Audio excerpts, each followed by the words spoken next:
We all make moments for customers to remember, right? The question is, what kind of moments are we making for them to remember? So stay with us. We're going to have some fun just unpacking this on this show. Thanks.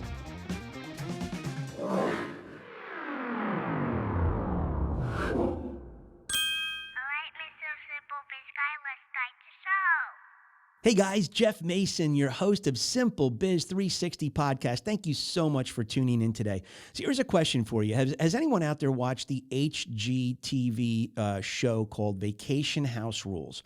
Scott McVilray puts together a great show, and he has 5 tenets that he lives by as part of his rules that he, remodels homes with. And the 5th rule is be your guest. So we're going to kind of park on that today. And, I immediately, it resonated with me the first time I saw the show. I said to my wife, honey, this guy gets it. Yes, this is so imperative to sit in the customer's seat, to look through the customer lens, to try on the customer's shoes, to be that customer.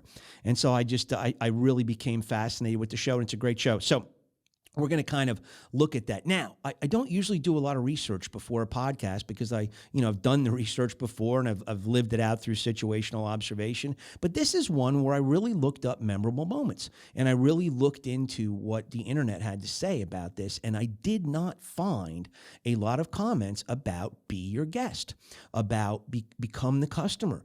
And so it's a miss, I think, in customer service. I think we really don't pay enough attention to it. So we're going to park on that today and give you some questions to consider that allow you to kind of hone in on this concept.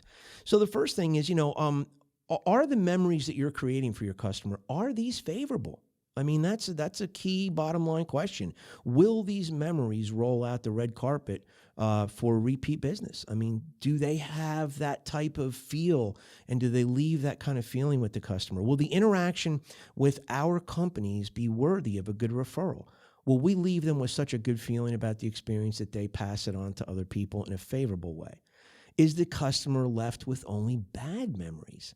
I mean, what a horrible thing that would be, just to leave them with a boatload of bad memories.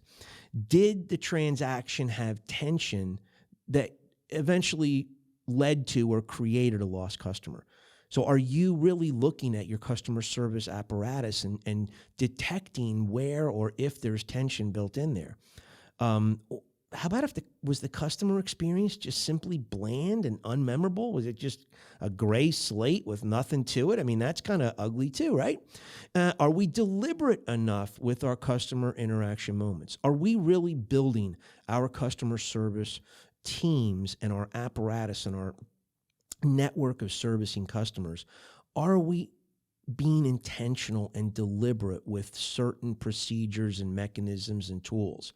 It's a question, right? We have to answer. Are we conscientious about the perceptions we are building? I mean, I've always said perception is reality, and I mean that in the way that the customer perception of what our companies do is going to be the reality that they live by. And they either cast favorable, referrals, or they cast unfavorable impressions to other people that steer people away from even coming through our doors or even opening up our website. So again, are we, are we conscientious of that? Are we personally testing and experiencing our own programs? Have we really, become completely exposed to this ourselves? Are we truly becoming the customer in order to evaluate our service? Digital Equipment Corporation was the first time I really ever read about this. I think it was in the 80s. They were out of, I believe, Connecticut or New England. But once a year, the CEO would have the key executives go into the warehouse and open up packages and boxes and unload pallets and unload trucks to see what exactly everything looked and felt like to a customer. Now, I had a situation a couple of years ago. I went down to a warehouse, and the day before Thanksgiving, on that Wednesday, I opened up 42 packages that one of my companies sent to a customer, and we found 6 of those 42 packages were riddled with mistakes. And a number of the other packages had some flaws, but 6 of them were riddled with mistakes. So it was a very interesting exercise because, without that, I'm only listening to a customer that's belly aching to me that I don't really, I can't really say if it's true or not, but it is true. So think about, the silent business killer. This is an epicenter concept for us in our book. And if you've read the book or you've ever watched previous podcasts, you know that the silent business killer is based on a government study from the mid-'80s that basically says this in a nutshell. 26 out of 27 people who have a bad experience with your company will never tell you about it. Why is that? They don't feel like anything's going to happen. They don't feel like there's going to be any change. So what do? 91% of those unhappy people, they leave. They never come back. They're a lost customer. They just go away. A lot of times we don't even know it, but they're gone. And so what happens then? Well, a lot of those people go on to tell, 9 or 10 friends about the negative experience. And 13% of those malcontents go on to tell 20 or more people. So there's all these silent arrows being flung into the atmosphere about our companies and services. If we've done customers wrong, we don't even know about it. We can't hear it, but we can feel it at the cash register. We can feel it at the end of the year with our accountant. What happened? We can see it with the lost customers. Something's happening. What are we doing wrong? Well, the silent business killer is attacking your business because of one or many things you're either doing wrong or you're not doing at all. So it's a combination of those things. So that's where we really focus our efforts on. And that's what the epicenter of our efforts here at SimpleBiz360 are all about. So stick with the show. We come out every Thursday morning at 6 o'clock. We're on YouTube. We're on 28 listening channels. We're coming to you from St. Louis, Missouri. Half Coast Studios here does a great job of putting in sharp color and sound, and I hope a good visual experience and audio experience for you. So we're very glad to be partners with them.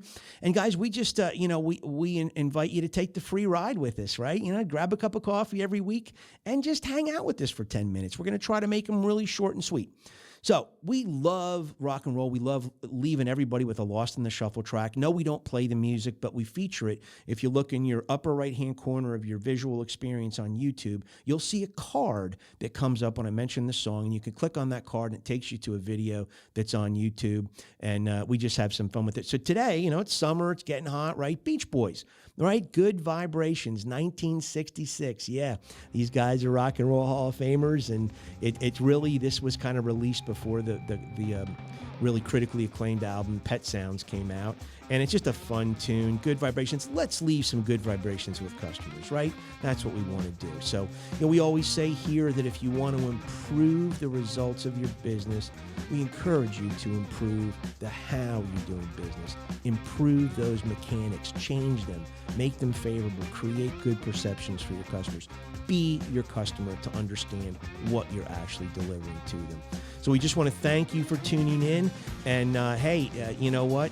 We will see you in 168 hours, and we're blessed to have you for the ride. Thanks.